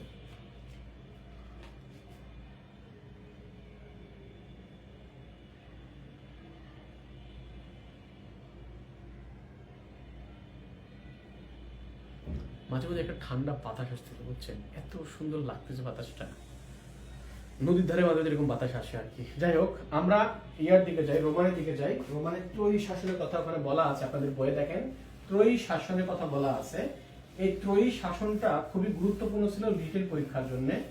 এখন আমরা এখান থেকে ছোট ছোট তথ্য বলবো শুধুমাত্র নৈর্বৃত্তিকের জন্য, কারণ ত্রয়ী শাসনটা গুরুত্বপূর্ণ ছিল এখানে এই কারণে যে অগাস্টাস সিজার, এই অগাস্টাস সিজারকে রোমানদের স্বর্ণযুগ বলা হয়। মানে অগাস্টাস সিজারের যে মানে শাসনকাল, এটাকে রোমানদের স্বর্ণযুগ, রোমান সভ্যতার স্বর্ণযুগ বলা হয়। তো এই বলার পেছনে যে কারণগুলা, সেগুলা লিখতে হতো, সুন্দরভাবে লিখতে হতো, বর্ণনা করতে হতো। তো যেহেতু এখন বর্ণনার কোনো জায়গা নেই, আমরা ছোট ছোট তথ্যগুলো এখান থেকে আমরা বের করে পড়াশোনা করবো। ঠিক আছে, জুলিয়াস সিজারের মৃত্যুর পরে মূলত ওই অঞ্চলে গৃহযুদ্ধ শুরু হয়ে যায়। তাহলে গৃহযুদ্ধ শুরু হয়ে গেলে গৃহযুদ্ধটাকে কয়েকজন মিলে এটাকে কি করে, কন্ট্রোল করে। এই কয়েকজনের মধ্যে আসলে অক্টোভিয়ান সিজার, এটা হচ্ছে জুলিয়াস সিজারের যে মানে কি বলে পালক পুত্র বা এই টাইপের কিছু একটা বলে এরকম। তারপরে অ্যান্থনি আছে, আর আছে লেপিডাস আছে। ঠিক আছে, এই তিনজন, আপনাদের বই আছে দেখেন, এগুলো একটু দাগে নেন। এই তিনজন তখন কি করে, এই যে একটা যে মানে শক্তি উত্থান ঘটে, তারা কি করে এগুলাকে দমন করার পরে তারা এই তিনজনকে ওই দেশের জনগণ বা ওই দেশের যারা ছিল তারা তাদেরকে রাজ্য ক্ষমতার ভার দিয়ে দেয়। তো যেহেতু সাম্রাজ্যটা অনেক বড়, তারা তখন কি করে এইটাকে ভাগ ভাগ করে নেয়, তিনজন তিনটা অংশ ভাগ করে নেয়। তো এই যে রোম বা যে ইতালির যে অংশটা, এটা আসলে পরে হচ্ছে এই যে অক্টাভিয়ান সিজার যে তার মানে ইয়াতে পড়ে আর কি, তার ভাগে পড়ে, তিনি এখানে শাসন করেন। এই অক্টাভিয়ান সিজার এসে এই রোমের যে অংশটুকু, এটাকে সে আমূল পরিবর্তন করে ফেলে। সেখানে আইন শৃঙ্খলার পরিবর্তন করে, সেখানে আপনার মানে কি বলে, এখানে আপনাদের ন্যায় বিচার প্রতিষ্ঠা করে, রাস্তাঘাট করে, যোগাযোগ ব্যবস্থা করে, সেখানে তার সে ডাকের ব্যবস্থা করে, ডাক মানে ডাকঘর ডাকের যে ব্যবস্থা সেটা সে করে। তারপরে সে মনে করেন যে আপনার এই যে অনাথ যদি তাদের প্রতি অন্যায় হয় সেটাকে সে ব্যবস্থা করে। মোটামুটি সে আমূল পরিবর্তন নিয়ে আসে এই সাম্রাজ্যের। এবং এই সাম্রাজ্যের এত পরিবর্তন তিনি করে, যদিও বা তিনি পরবর্তীতে এসে অবশ্যই মানে অক্টোভিয়ান থেকে অগাস্টাস নাম মানে ধারণ করে তিনি, হ্যাঁ, অগাস্টাস নাম ধারণ করে। তো এই জন্য পরবর্তী তাকে বলা হয় যে অগাস্টাস সিজার, হ্যাঁ, অক্টোভিয়ান সিজার থেকে তাকে বলা হয় অগাস্টাস সিজার। এই অগাস্টাস সিজারের আবার একটা উপাধি আছে, মানে একটা মানে অর্থ আছে, তাই না? অর্থ আছে না কি, এই যে সম্মানিত রাজা বা সম্মানিত শাসক, এরকম একটা উপাধি, এরকম একটা কিন্তু অর্থ আছে অগাস্টাস সিজারের। তো এই বেচারা এত পরিমাণে ওই অঞ্চলের উন্নতি করে বা এত পরিমাণে ভালো করে যে ওই অঞ্চলের মানুষ বা ওই সাম্রাজ্যের মানুষ মানে মানে তার ওই জন্যে ওই সময়কাল তার শাসনামলকে স্বর্ণযুগ বলা হচ্ছে। এই জন্যে অনেকেই বলে যে he found Rome in brick and left it marble. তার মানে কি দেখেন, আপনাদের বইয়ে একটা লাইন আছে এরকম যে he found Rome in brick, মানে কি সে রোমটাকে ইট খুঁজে পায়, ইটের মতো একটা ইট মানে রোমটাকে সে পায় ইটের মতো, কিন্তু রেখে যায় মার্বেলের মতো, ঠিক আছে? সে এত ভালো কাজ করে ওই সময়। তো এরকম শাসক আমাদের দেশেও কবে আসবে আমরা জানি না, আদৌ আসবে কিনা সেটা সম্ভব না। আমার জীবনে খুব ইচ্ছা ছিল একটা, বুঝছেন, যে আমি এই দেশে একটা ভালো শাসক দেখে যাব, যেই শাসকটা শুধু দেশের কথাই ভাববে, অন্য কিচ্ছু না। মানে তার মধ্যে এরকম হবে না যে সে ক্ষমতার লোভে অন্য কোনো স্বার্থের কাছে সে নিজের দেশের স্বার্থকে বলি দিবে, এরকম কিছু হবে, এরকম আমি কখনো ইয়া করিনি। মানে এরকম হয় না যে ধরেন আমেরিকা কোনো একটা সরকারকে বললো যে তোমাকে আমি এই দেশের শাসন ক্ষমতা নিয়ে আসবো, এর বিনিময়ে তুমি আমার সাথে এই চুক্তি করবা, এই চুক্তি করে আমার সাথে এই বিজনেস করবা, করার পর তোমার কাছ থেকে এই সুবিধা আমি নেব, ঠিক আছে? তাহলে আলটিমেট এই দেশের স্বার্থ কিন্তু রক্ষা হবে না। এই কারণে বলতেছি যে সে তো দেশের স্বার্থ বিক্রি করেই অলরেডি ক্ষমতায় বসে আছে। সে চাইবে যে তার ক্ষমতা দরকার, দেশের স্বার্থ তার কাছে কোনো ব্যাপার না। এখন আপনাদেরকে আমি একটা কথা বলি, ধরেন একটা অফিসে, উদাহরণ দিচ্ছি আমি কিভাবে দুর্নীতিটা হয়। ধরেন একটা অফিসে একটা লোক নিয়োগ হবে, একটা লোক নিয়োগ হবে একটা অফিসে। ওই লোক নিয়োগের ক্ষেত্রে এখন যে নিয়োগ দিবে সে বলতেছে যে তোমার এখানে নিয়োগ করতে 5 কোটি টাকা দিতে হবে আমাকে। এখন যে নিয়োগ নিতে চাচ্ছে সে বলতে 5 কোটি টাকা দিব এই নিয়োগের জন্য। আপনি ধরেন আপনার স্কুলে প্রধান শিক্ষক নিয়োগ হবে, প্রধান শিক্ষকের নিয়োগ হবে আপনার স্কুলে। এখন প্রধান শিক্ষক নিয়োগ হওয়ার জন্য আপনার এলাকার এমপি বলছে তোমাকে আমি নিয়োগ দেবো, তুমি আমাকে যদি 30 লক্ষ টাকা দাও তাহলে তোমাকে স্কুলে প্রধান শিক্ষক হিসেবে নিয়োগ দেবো। এখন ধরেন আগের হিসাব যেরকম ছিল আর কি, এখন প্রধান শিক্ষকের বলতেছে এখানে ধরো যে এখানে 10টা নিয়োগ হবে, এই নিয়োগের ব্যাপারে কি করবো না করবো এগুলো ব্যাপারে আমি তোমাকে বলতে যাবো না, জিজ্ঞেস করতে যাবো না। 10টা নিয়োগ তুমি কিভাবে কি করবো না করবা সেটা তোমার ব্যাপার। পাশাপাশি তোমার স্কুলে কিছু বাজেট যাবে, সেই বাজেটে তুমি বাজেট কিভাবে খরচ করবে না করবে এটা তোমার ব্যাপার, এইগুলো ব্যাপারে আমি তোমাকে জিজ্ঞেস করতে যাবো না। তবে তুমি এখানে নিয়োগ পেতে হলে আমাকে 30 লক্ষ টাকা দিতে হবে। তো দেখলো যে আমি 30 লক্ষ টাকা দিতে হলে আমি 10টা নিয়োগ এখানে নিয়োগ দিতে পারি, 10টা নিয়োগ আমি কিছু না হলেও ধরেন 10 লাখ করে হলো, তাহলে 100 কোটি টাকা কামাবো। আচ্ছা আমার স্কুলে বড় স্কুলে যদি আমার এখানে যদি 50 লক্ষ টাকা বাজেট হয়, তাহলে আমি এদিক ওদিক করে আমার মানে পরিচিত এক ঠিকাদারকে এই কাজটা পাওয়াই দেবো। ধরেন যে সে প্রতিষ্ঠান টেন্ডার করছে, টেন্ডার করার পর তার পরিচিত একজনই, মনে করেন তার পরিচিত বা তার আত্মীয়স্বজনের মধ্যে একজনের এই ঠিকাদারি প্রতিষ্ঠান আছে, ওই ঠিকাদারি প্রতিষ্ঠানকে সে সিস্টেম করে টেন্ডারটা পাওয়াই দিল। দেওয়ার পর এখন 50 লাখ টাকার কাজ সে 20 লাখ টাকা করে শেষ করলো। বাদ বাকি 30 লাখ টাকা তার পকেটে। এখন বলেন তো, যে নিয়োগ দিছে ও কি কিছু বলতে পারবে? পারবে বলতে? আপনার চোখে কি এই দুর্নীতি ধরা পড়বে? আপনার চোখে দুর্নীতি ধরা পড়বে? আপনার চোখে কিন্তু ধরা পড়বে না। আপনার চোখে ধরা পড়বে না। কিন্তু একটা জিনিস চিন্তা করেন তো, কত টাকার দুর্নীতি হলো এখানে? 1,30,00,000 টাকার দুর্নীতি। কথা বুঝতে পারছেন? এভাবেই কিন্তু দেশের স্বার্থ বিক্রি হয় বাইরের দেশের সাথে। এইভাবে মনে করেন তেলের ব্যবসা হয়, এভাবে বিদ্যুতের ব্যবসা হয়, এভাবে বিভিন্ন রকম মনে করেন যে আপনার এই যে ডলারের বিজনেস হয়, এভাবে আপনার বিভিন্ন পণ্যের বিজনেস হয় হয়তো। তো এইভাবে দেশের স্বার্থ বিক্রি হয় বাইরের কাছে। কেন? ক্ষমতার জন্য। একটা জিনিস চিন্তা করেন তো, ওই প্রধান শিক্ষকের মনে করতো যে না, আমি এখানে দুর্নীতি করে নিয়োগ নিব না নিয়ে আমি সুষ্ঠুভাবে নিয়োগটা চাই। সুষ্ঠুভাবে নিয়োগ হলে ওই শিক্ষক হয়তো হয়তো সে দুর্নীতি করতো না। কারণ তার উপরে যে লোকটা তাকে নিয়োগ দিচ্ছে সে তাকে দুর্নীতি করে তাকে ধরে ফেলতো, সে ভয়ও দুর্নীতি করতো, দুর্নীতি করার ইচ্ছা থাকতো করতো না। তো এইভাবে মূলত দেশের টাকাগুলো নষ্ট হয়, আমরা দেখতেও পাই না, আমরা বুঝতেও পাই না কিভাবে হচ্ছে। যাই হোক, তো এই অগাস্টের সিজনের মতো আসলে শাসক আমাদের দেশে কবে আসবে উপরালাই ভালো জানে। তবে আমার খুব ইচ্ছা ছিল আমার জীবন দশাতে আমি এরকম একজন শাসককে দেখতে পাই যে শুধু দেশের কথাই চিন্তা করলো আর বাইরে কোনো শক্তির কাছে মাথা নত না করলো। যাই হোক,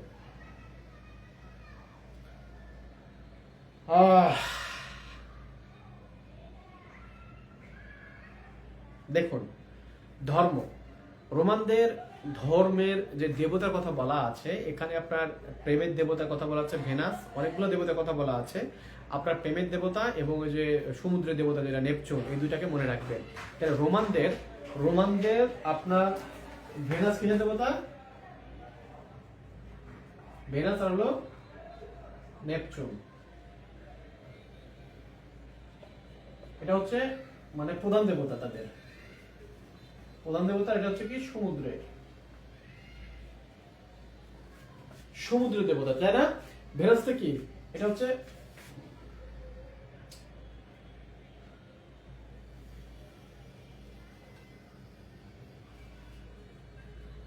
প্রেমের দেবতা, আর নেপচুন হচ্ছে কি? সমুদ্রের দেবতা। এই দুইটা হচ্ছে তাদের বড় দেবতা বা প্রধান দেবতা। এটাকে একটু মনে রাখবেন। সবগুলা মনে রাখার দরকার নেই, কারণ সবগুলা মনে রাখতে গেলে আপনি অন্যগুলো ভুলে যাবেন আবার। ঠিক আছে?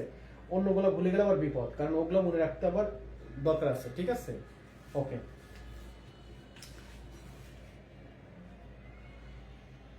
আচ্ছা। এবার আমি রোমানদের কিছু কথা বলি আপনার। রোমানদের বিষয়টা হচ্ছে যে রোমানদের সভ্যতা কেন্দ্রিক যাই কিছু বলে, রোমানদের চিত্রকলা ভাস্কর্য যাই কিছু বলে, রোমানরা হচ্ছে বিখ্যাত হলো স্থাপত্যের জন্য। রোমান এবং হলো আপনার মিশরী, এরা হলো স্থাপত্যের জন্য বিখ্যাত। রোমানদের কিছু স্থাপত্য এখনো মানুষকে মানে আশ্চর্যিত করে। দেখেন, রোমানদের স্থাপত্যের কথা বলতে গেলে, রোমানরা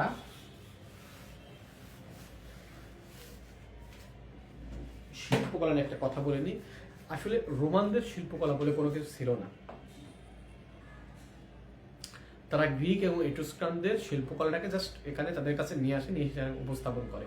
কারণ তারা গ্রিক যখন বিজয় করে তখন গ্রিকদের কাছ থেকে প্রচুর এরকম বিভিন্ন ভাস্কর্য, চিত্রকলা এগুলো সব তারা নিয়ে এসে তারা কি করছে? ভান্ডার জমাইছে আর কি। তো তারা আসলে ওখান থেকে যা পাইছে সেটাকে তারা চর্চা করার চেষ্টা করছে। নতুন করে কোনো কিছু করার চিন্তা ভাবনা ছিল না। এটা অনেকেই মনে করে, কিন্তু এটা ভুল।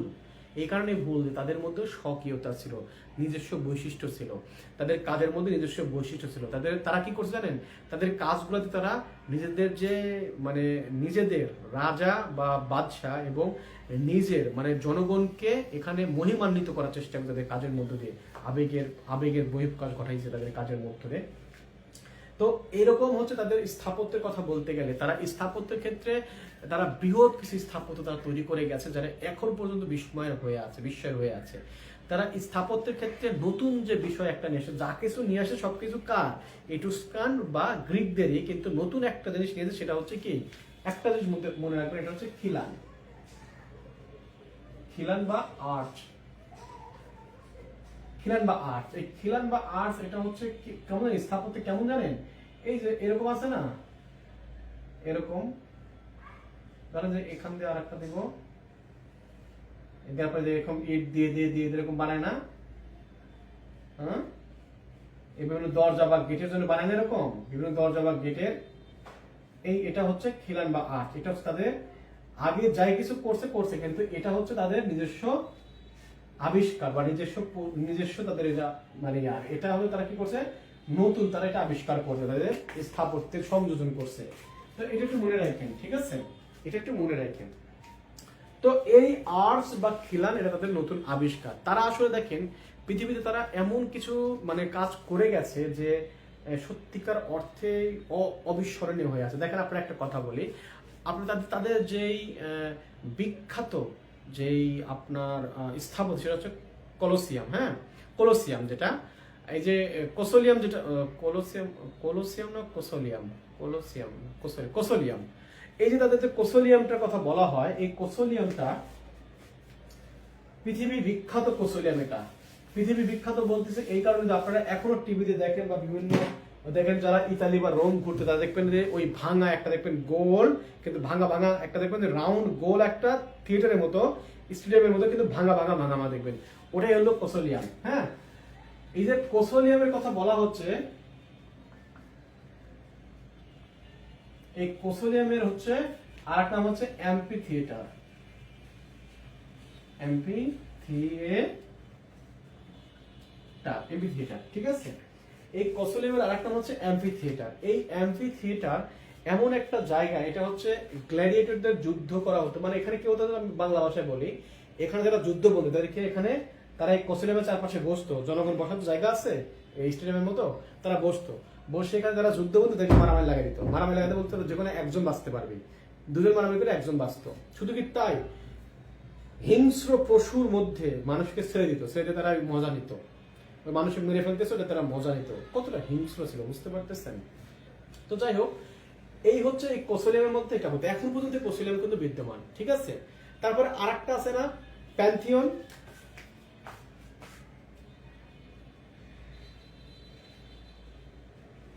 এই প্যান্থিয়নের মন্দির পরবর্তীতে অবশ্যই এটা গির্জা বানানো হয়, পরবর্তীতে গির্জা বানানো হয়েছে। হ্যাঁ, তো এই যে প্যান্থিয়ন, এই প্যান্থিয়ন মন্দিরটা আসলে এত বেশি বিখ্যাত কেন জানেন, এর সামনের আপনার যে কলামগুলো আছে, কলামের জন্য পাশাপাশি এর উপরে একটা ফাঁকা গম্বুজ আছে, বুঝছেন। একটা জিনিস চিন্তা করেন, একটা ফাঁকা গম্বুজ, গম্বুজ কিন্তু মাঝখানে গম্বুজের মাঝখানে ফাঁকা, তাইলে এই যে গম্বুজটা যে বানালো এটা কিন্তু ছোট না, অনেক বড়, কিন্তু প্রকাণ্ড। এই গম্বুজটা কিন্তু আলো ঢুকে, ঠিক আছে। এই আলোটা ঢুকেলে ওই যে আপনার গির্জার যে যেখানে ইয়া রাখা, যিশুর যে ইয়া রাখা হয় যেখানে, এমন ভাবে পড়ে মনে হচ্ছে যে একদম আকাশ থেকে একটা ওই যে কি স্বর্গীয় একটা আলো এসে পড়ছে এবং সেটা স্বর্গীয় ভাব তৈরি করে। আমি খুব ভাবি তার এই ফাঁকা জায়গাতে পানি পড়ে না, বৃষ্টি পানি আসে না, কি করে তারা এটা তৈরি করলো, কিভাবে তারা এটা বানালো, আল্লাহ মাহবুব জানে সেই সব মানুষের মাথায় কি ছিল।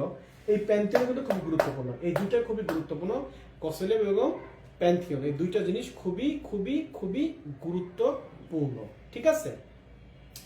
আর একটা আছে হলো ট্রোজান কলাম, ঠিক আছে। এটাও গুরুত্বপূর্ণ, কম গুরুত্বপূর্ণ, তবে এটা আর এটা হচ্ছে বেশি গুরুত্বপূর্ণ, ঠিক আছে। এটা একটু মাথায় রাখেন। আচ্ছা,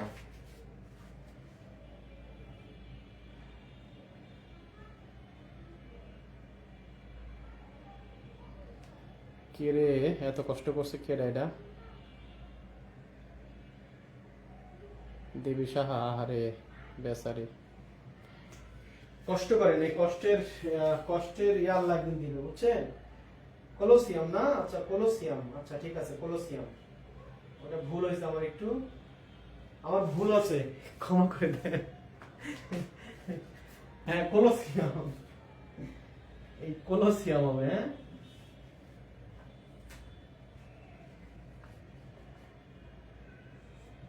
আমার ভুল আছে, ক্ষমা করে দেন। এটা একটু মনে রাখবেন, ঠিক আছে, মনে রাখেন। খুব বেশি জিনিস মনে রাখার দরকার নেই, আমি যেগুলো পড়াচ্ছি খালি এগুলো মনে রাখবেন, বেশি মনে রাখতে গেলে বেশি ভুলে যাবেন, আর অল্প মনে রাখেন কাজে লাগবে, মুছে দিলাম। আচ্ছা, এবার আসি আমরা রোমান ইয়ার সম্পদ, কি বলে, চিত্রকলা। দেখেন রোমান চিত্রকলা,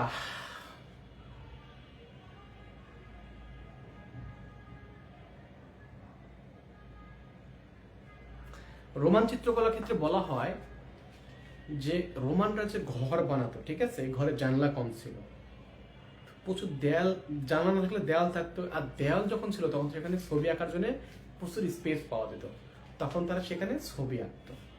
তাদের ছবির বিষয়বস্তু কি ছিল? পৌরাণিক কাহিনী ছিল। পৌরাণিক কাহিনী কম ছিল, তাদের বিষয়বস্তু ছিল মানে সমসাময়িক বিষয়গুলো, মানুষ, তারপরে আপনার দৃশ্য, ফলমূল, এই ধরনের বিষয়গুলোকে তারা বেশি চিত্রকর্মে রূপদান করতো। এখানে আপনার নুড ফিগার সবচেয়ে বেশি আঁকতো। নুড ফিগার বলতে বুঝেন তো? নুড ফিগার মানে পোশাক আশাক ছাড়া যেই আপনার মানে মানুষের শরীর, সেটাকে তারা বেশি আঁকতো। এটা হচ্ছে আরো ডিটেলস বলছি পরে। তো তারা মূলত আঁকতো হচ্ছে ফ্রেস্কো পদ্ধতিতে, এটা মাথায় রাখেন, ফ্রেস্কো পদ্ধতিতে তারা আঁকতো। আমি যখন আপনাদেরকে করণ কৌশল পড়াবো তখন ফ্রেস্কো পড়াবো, এবং ফ্রেস্কো পড়াতো, ফ্রেস্কো পদ্ধতি তারা করতো, এবং ফ্রেস্কো সিক্কো যেটা করছো, সিক্কো, এই সিক্কো পদ্ধতিটা তারা বেশি ব্যবহার করতো। ফ্রেস্কো তো দুই প্রকার, একটা হচ্ছে ফ্রেস্কো ব্রুনো আর একটা হচ্ছে ফ্রেস্কো সিক্কো। আচ্ছা, এগুলো পরে পড়াবো, সমস্যা নেই, এগুলো নিয়ে পরে করা যাবে, কথা বলা যাবে, সমস্যা নেই। তো এই ফ্রেস্কো সিক্কো পদ্ধতি তারা করতো। আরেকটা পদ্ধতি কি করতো? আরেকটা পদ্ধতির কাজ করা হচ্ছে মোজাইক পদ্ধতি। মোজাইক পদ্ধতি, এগুলো সবই আপনাদেরকে পড়াবো, সব পড়াবো এগুলা। এরপরে আমরা মূলত এরপরে আপনার 500 ধরবো, 500 শেষ হলে তখন আমরা চলে যাবো ইয়াতে, কি বলে এটা, করণ কৌশলে চলে যাবো, ঠিক আছে? করণ কৌশলটা আমরা খুব ভালোভাবে শিখবো, ওখানে প্রশ্ন প্রশ্ন।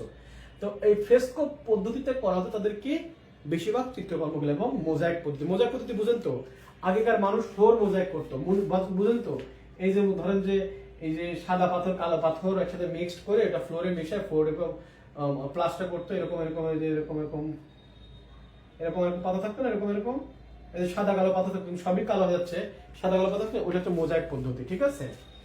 মোজাইক পদ্ধতির বর্তমান নাম আপনি বলতে পারেন, অনেক কেউ আপনার যেটা ইয়া করে না, মুরাল করে, মুরালের যে পদ্ধতি, ওটা হচ্ছে একটু বড় টাইলস দিয়ে করে, ওটা ছোট ছোট পাথর দিয়ে করতে, এই আর কি। তো এরকম তাহলে মোজাইক এবং হচ্ছে ফ্রেস্কো। ফ্রেস্কো সিক্কো পদ্ধতি হচ্ছে শুকনো দেওয়াল, শুকনো দেওয়াল, দেওয়ালটা শুকনো না, এই দেওয়াল শুকনো না, এই শুকনো দেওয়ালে ছবি আঁকা, এটা হচ্ছে ফ্রেস্কো সিক্কো পদ্ধতি। আমি এখানে লিখে দিই, শুকনো দেওয়ালে ছবি আঁকা, শুকনো দেয়ালে ছবি আঁকা, এর নামই হচ্ছে ফ্রেস্কো সিক্কো। শুকনো দেওয়ালে ছবি আঁকার নাম হচ্ছে ফ্রেস্কো সিক্কো। তো এই ফ্রেস্কো সিক্কো পদ্ধতিতে তারা ছবি আঁকতো, কারা? এই রোমানরা। এবার আসি মূল কথায়। রোমান জাতি পৃথিবীর সবচেয়ে মনে করেন অভিশপ্ত একটা জাতি ছিল। অভিশপ্ত জাতি এই কারণে বলতেছি যে তারা আসলে দুনিয়ার বুকে এমন কোনো পাপাচার, ব্যভিচার, এমন কোনো অন্যায় নাই তারা করতো না। তারা কি করতো? প্রচুর কাজ করতো, টাকা পয়সা প্রচুর আছে, এই কাজ টাজ করতে গিয়ে করে তারা মনে করেন যখন খুব টায়ার্ড হয়ে যেত, গ্রীষ্মে তারা কোথায় যেতে জানেন? পম্পেই নগরীতে চলে যেত। তারা পম্পেই নগরীতে যে সেখানে কি করতো? মৌজ মাস্তি করতো। তারা হলে কি বলে এটাকে, অভিসারে যেত তারা, ঠিক আছে?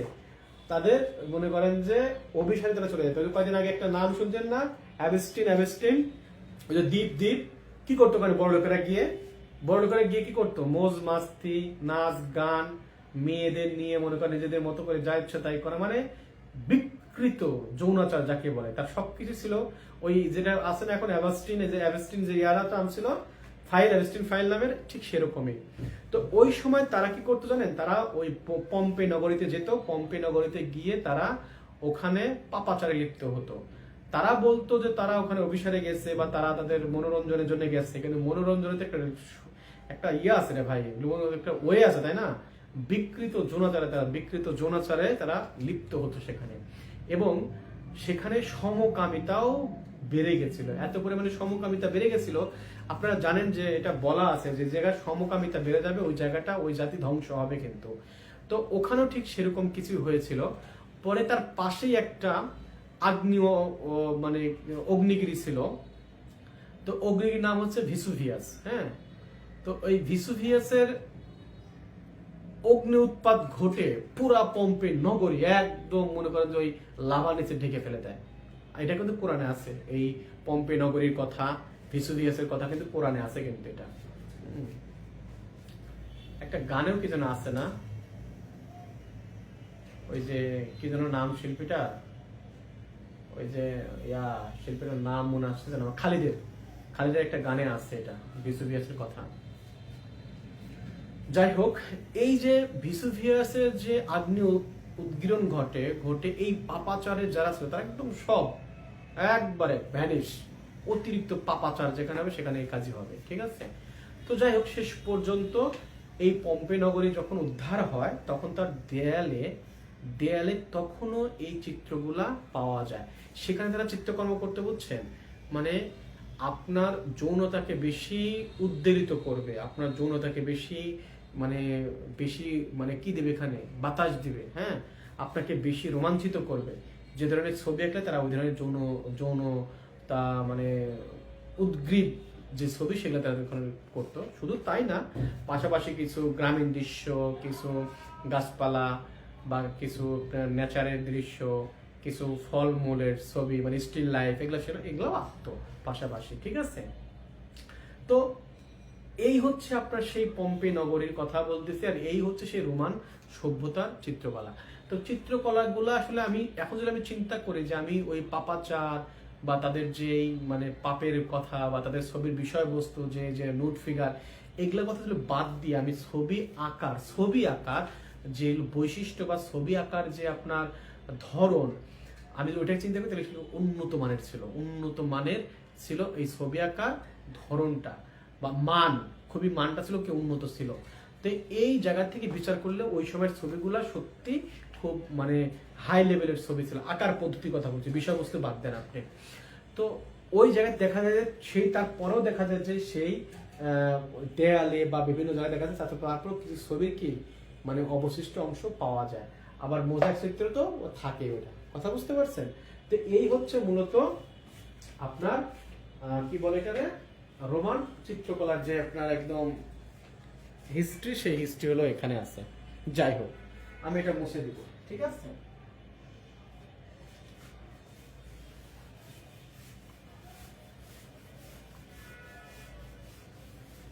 ওকে, আচ্ছা,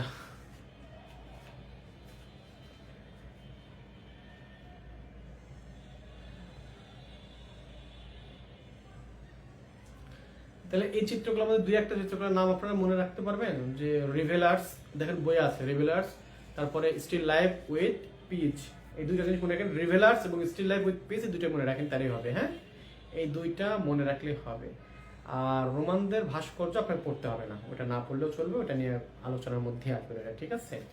তো মূলত এই হচ্ছে আপনাদের গ্রিক এবং রোমানদের নিয়ে যতটুকু আমার জানা ছিল মোটামুটি আপনাদের বলার মতো ছিল বললাম। এর বাইরে যদি কোনো কিছু থাকে তাহলে আপনারা সেটা আমাকে বলতে পারেন, আমি অবশ্যই আপনাদেরকে বলবো, সমস্যা নাই। আচ্ছা,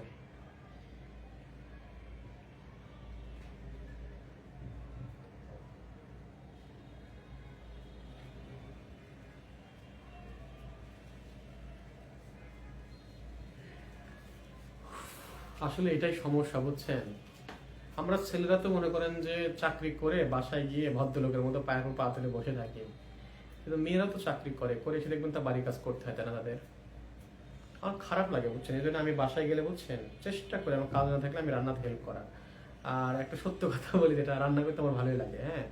আমার বাসায় মেহমান গেলে আমার বউ রান্না করে না, ভয় পায়। মেহমান গেলে ভয় পায় রান্না করতে, রান্না কেমন হবে না হবে, আমি রান্না করি।